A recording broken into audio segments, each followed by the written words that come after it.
Chapitre 32. Présentation de Jésus au Temple. La vertu de Siméon et la prophétie d'Anne. Le 1er février 1944. Je vois partir un couple de personnes d'une maison des plus modestes. D'un petit escalier extérieur descend une toute jeune mère tenant dans les bras un bébé enveloppé dans du linge blanc. Je reconnais notre mère. Elle est toujours la même, blonde et pâle, svelte. Chacun de ses gestes est gracieux. Elle est vêtue de blanc et s'enveloppe dans un manteau bleu pâle. Sur sa tête, un voile blanc. Elle porte son enfant avec 1000 précautions. Joseph l'attend au pied de l'escalier auprès d'un âne gris. Sa tunique, comme son manteau, sont marron clair. Il regarde Marie et lui sourit. Lorsque Marie s'approche de l'âne, il se passe la bride de l'âne sur le bras gauche et prend un instant l'enfant qui dort paisiblement pour permettre à Marie de mieux s'installer sur la selle. Il lui rend ensuite Jésus et ils se mettent en route. Joseph chemine à côté de Marie sans cesser de tenir sa monture par la bride et en veillant à ce qu'elle marche droit, sans trébucher. Marie tient Jésus sur son sein et par crainte qu'il prenne mal à cause du froid, elle étend sur lui un pan de son manteau. Les deux époux parlent à peine, mais ils se sourient souvent. La route, qui n'est pas un modèle du genre, se déroule à travers une campagne que la saison a dénudée. Quelques autres voyageurs les dépassent ou les croisent, mais ils sont rares. Plus tard, on voit apparaître des maisons et des murs qui enserrent une ville. Les deux époux y pénètrent par une porte. Commence alors le parcours sur le pavé, très disjoint, de la ville. Il devient plus difficile d'avancer. D'une part parce que la circulation force l'âne à s'arrêter à tout instant, d'autre part parce que sur les pierres et les trous qui remplacent les pavés manquants, l'âne fait de continuels faux pas qui gênent Marie et l'enfant. La route n'est pas plane, elle monte bien que légèrement. Étroite, elle passe entre des maisons hautes aux portiques exigus et basses, dont rares sont les fenêtres qui donnent sur la rue. En haut, le ciel apparaît sous la forme de multiples portions d'azur, entre les maisons, ou plutôt entre les terrasses. En bas, c'est la foule et le brouhaha, et l'on croise d'autres personnes à pied, ou montées sur un âne en conduisant des ânes chargés, et d'autres encore qui suivent une encombrante caravane de chameaux. À un certain endroit, une patrouille de légionnaires romains passe dans un grand bruit de sabots et d'armes, puis disparaît derrière une arcade qui enjambe une rue très étroite et caillouteuse. Joseph tourne à gauche et prend une voie plus large et plus belle. J'aperçois tout au bout de la rue l'enceinte crénelée que je connais déjà. Marie descend de l'âne près de la porte où se trouve une sorte d'abri pour les ânes. Je parle d'abri parce qu'il s'agit d'une espèce de cabanon, ou plutôt de hangar jonché de paille avec des piquets munis d'anneaux pour attacher les quadrupèdes. Joseph donne quelques pièces à un petit homme qui est accouru pour acheter un peu de foin, et il puise un seau d'eau à un puits rudimentaire qui se trouve dans un coin pour le donner à son âne. Il rejoint ensuite Marie et tous deux pénètrent dans l'enceinte du temple. Ils se dirigent d'abord vers un portique où se tiennent ceux que Jésus fustigera plus tard vigoureusement, les vendeurs de tourterelles et d'agneaux, ainsi que les changeurs. Joseph achète 2 colombes blanches, il ne change pas d'argent, on comprend qu'il a ce qu'il lui faut. Joseph et Marie s'avancent maintenant vers une porte latérale à 8 marches, comme toutes les portes, à ce qu'il me semble, de sorte que le cube du temple est surélevé par rapport au sol. Cette porte a un grand vestibule, comme les portes cochères de nos maisons en ville, pour vous en donner une idée, mais plus vaste et mieux décorée. À droite et à gauche, il s'y trouve 2 espèces d'autels, 2 constructions rectangulaires dont je ne saisis pas immédiatement à quoi elles peuvent bien servir. On dirait des bassins peu profonds, car l'intérieur est plus bas que le bord extérieur surélevé de quelques centimètres. Un prêtre accourt. Je ne sais si c'est Joseph qui l'a appelé ou s'il vient de lui-même. Marie offre les 2 pauvres colombes, et comme je comprends leur sort, je détourne les yeux. J'observe les ornements du lourd portail, du plafond, du vestibule. Du coin de l'œil, il me semble toutefois voir le prêtre asperger Marie d'eau.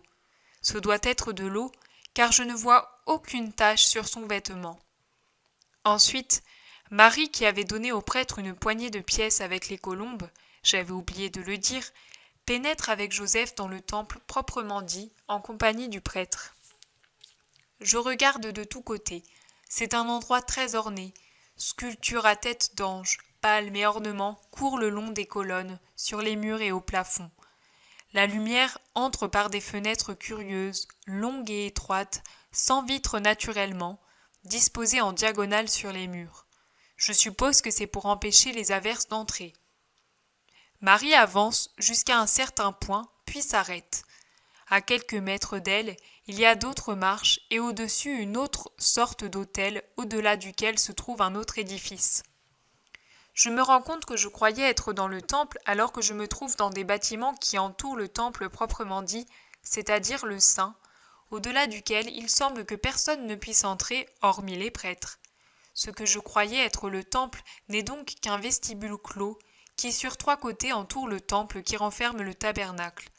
Je ne sais si je me suis bien expliqué, mais je ne suis ni architecte ni ingénieur. Marie présente au prêtre l'enfant qui s'est éveillé et regarde innocemment autour de lui avec ce regard étonné des bébés qui n'ont que quelques jours. Il le prend dans ses bras et le soulève, à bras tendus, tourné vers le temple, en se tenant contre une sorte d'autel édifié au-dessus des marches. Le rite est accompli, l'enfant est rendu à sa mère et le prêtre s'en va. Il y a des curieux qui regardent. D'entre eux se dégage un petit vieux tout courbé qui avance péniblement et s'appuie sur un bâton. Il doit être fort âgé à mon avis. Il doit avoir plus de 80 ans. Il s'approche de Marie et lui demande de lui donner le bébé un instant. Marie le satisfait en souriant. Siméon, dont j'ai toujours cru qu'il appartenait à la caste sacerdotale, mais n'est qu'un simple fidèle, le saisit et l'embrasse. Jésus lui sourit avec l'expression incertaine des nourrissons. On dirait qu'il l'observe avec curiosité, car le vieillard pleure et rit tout à la fois. Ses larmes tracent toute une broderie de sentiments entre ses rides et couvrent de perles sa longue barbe blanche vers laquelle Jésus tend les mains. C'est Jésus, mais c'est encore un petit bébé, et ce qui bouge devant lui attire son attention et lui donne envie de l'attraper pour mieux y comprendre ce que c'est. Marie et Joseph sourient, tout comme les personnes présentes, qui louent la beauté du bébé. J'entends les paroles du saint vieillard et je vois le regard étonné de Joseph, ému de Marie à la fois étonné et ému d'une partie de la petite assistance, les autres étant pris d'un fou rire. Parmi ces derniers se trouvent des barbus et des membres hautains du Sanhédrin, qui hochent la tête et regardent Siméon avec un air de compassion ironique. Ils doivent penser que son grand âge lui a fait perdre la raison. Le sourire de Marie s'éteint, et elle devient encore plus pâle quand Siméon lui prédit ses propres souffrances. Bien qu'elle le sache déjà, ces mots lui transpercent l'âme. Elle s'approche davantage de Joseph pour trouver quelque réconfort. Elle serre passionnément son enfant sur son cœur. C'est donc comme une âme assoiffée qu'elle boit les paroles d'Anne, qui arrive à son tour. Étant femme, elle a pitié de sa douleur et lui promet que l'Éternel adoucira l'heure de sa souffrance par une force surnaturelle. Femme, celui qui a donné le Sauveur à son peuple aura le pouvoir d'envoyer son ange pour te consoler de tes larmes. Jamais l'aide du Seigneur n'a fait défaut aux grandes femmes d'Israël, et tu es bien plus que Judith ou Yaël. Notre Dieu créera en toi un cœur d'or, de la plus grande pureté, pour résister à la mer de douleur qui fera de toi la plus grande femme de la création, la mère. Et toi, petit enfant, souviens-toi de moi à l'heure de ta mission. C'est ainsi que s'achève ma vision. Le 2 février 1944, Jésus dit : « 2 enseignements valables pour tous se dégagent de la description que tu as faite. En voici le premier. La vérité n'est pas révélée aux prêtres, plongés dans les rites, mais spirituellement absents, mais à un simple fidèle.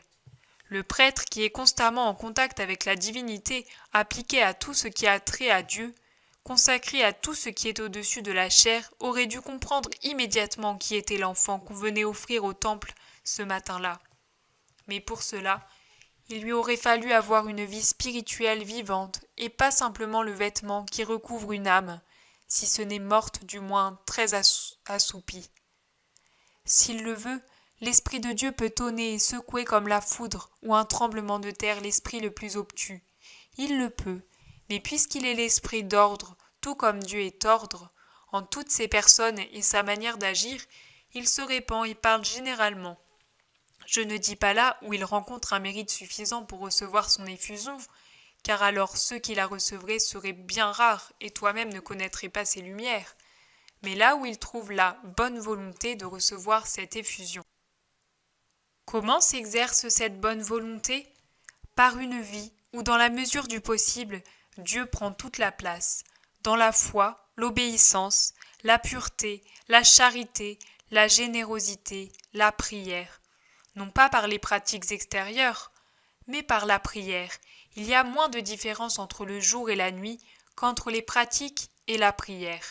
Cette dernière est communion spirituelle avec Dieu, dont vous sortez revigorés et décidés à appartenir toujours davantage à Dieu. Les pratiques sont une habitude comme une autre dont les buts sont divers, mais toujours égoïstes.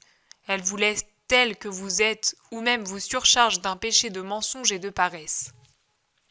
Siméon avait cette bonne volonté.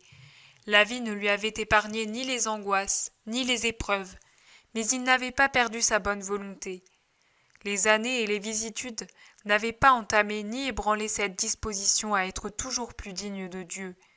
Et Dieu, avant que les yeux de son serviteur fidèle ne se ferment à la lumière du soleil pour s'ouvrir au soleil de Dieu, rayonnant des cieux ouverts à mon ascension après mon martyre, lui envoya le rayon de l'Esprit qui le mena au temple pour voir la lumière venue au monde. Poussé par l'Esprit, dit l'Évangile. Ah, si les hommes savaient quel parfait ami est l'Esprit Saint, quel guide, quel maître, s'ils l'aimaient et l'invoquaient, cet amour de la Sainte Trinité, cette lumière de la lumière, ce feu du feu, cette intelligence, cette sagesse, comme ils seraient plus instruits de ce qu'il est nécessaire de savoir. Vois, Maria. Voyez, mes enfants, Siméon a attendu toute une longue vie avant de voir la lumière, avant de savoir que la promesse de Dieu était accomplie. Mais il n'a jamais douté, jamais il ne s'est dit « Il est inutile que je persévère dans l'espérance et la prière ». Il a persévéré, et il a obtenu de voir ce que n'ont pas vu le prêtre et les membres du Sanhédrin, bouffis d'orgueil et aveuglés. Le Fils de Dieu, le Messie, le Sauveur dans ce corps d'enfant qui lui donnait tiédeur et sourire. Par mes lèvres de bébé, il a reçu le sourire de Dieu en guise de première récompense pour sa vie honnête et pieuse. Deuxième enseignement, les paroles d'Anne. Elle aussi, qui était prophétesse, reconnaît le Messie en ce nouveau-né que j'étais. Étant donné son don de prophétie, c'est naturel. Mais écoutez ce que, poussée par la foi et la charité, elle dit à ma mère. Que cela vous serve de lumière pour votre âme qui tremble à cette époque de ténèbres et en cette fête de la lumière. Celui qui a donné le Sauveur à son peuple aura le pouvoir d'envoyer son ange pour te consoler de tes larmes, de vos larmes. Réfléchissez. Dieu s'est donné lui-même pour anéantir l'œuvre de Satan dans les âmes. Ne pourra-t-il pas vaincre maintenant les satans qui vous torturent ? Ne pourra-t-il pas essuyer vos larmes en les mettant en fuite et en vous rendant de nouveau la paix de son Christ ? Pourquoi ne le lui demandez-vous pas avec foi, une foi authentique, puissante, une foi devant laquelle la sévérité de Dieu, indignée par vos nombreuses fautes, tombe avec un sourire ? Alors viendrait le pardon qui est aide et sa bénédiction qui est l'arc-en-ciel tendu au-dessus de cette terre submergée par un déluge de sang que vous avez vous-même voulu. Réfléchissez à ceci. Après avoir puni les hommes par le déluge, le Père se dit en lui-même et dit à son patriarche « Je ne maudirai plus jamais la terre à cause de l'homme, parce que les descendants du cœur de l'homme sont mauvais dès son enfance. Plus jamais je ne frapperai tous les vivants comme je l'ai fait. » Et il fut fidèle à sa parole. Il n'a plus envoyé de déluge. Mais vous, combien de fois vous êtes-vous dit, combien de fois avez-vous dit à Dieu ? Si nous sommes sauvés cette fois-ci, Si tu nous sauves, nous ne ferons plus jamais de guerre, plus jamais. Sans en faire ensuite de plus terribles, combien de fois? Vous êtes menteurs et n'avez aucun respect, ni pour le Seigneur, ni pour votre parole. Et pourtant, Dieu vous aiderait une fois de plus si la grande masse des fidèles l'appelait avec une foi et un amour irrésistible. Vous tous, qui êtes trop peu nombreux pour contrebalancer la foule de ceux qui entretiennent la sévérité de Dieu, mais lui restez néanmoins fidèles malgré les menaces terribles qui approchent et augmentent d'instant en instant.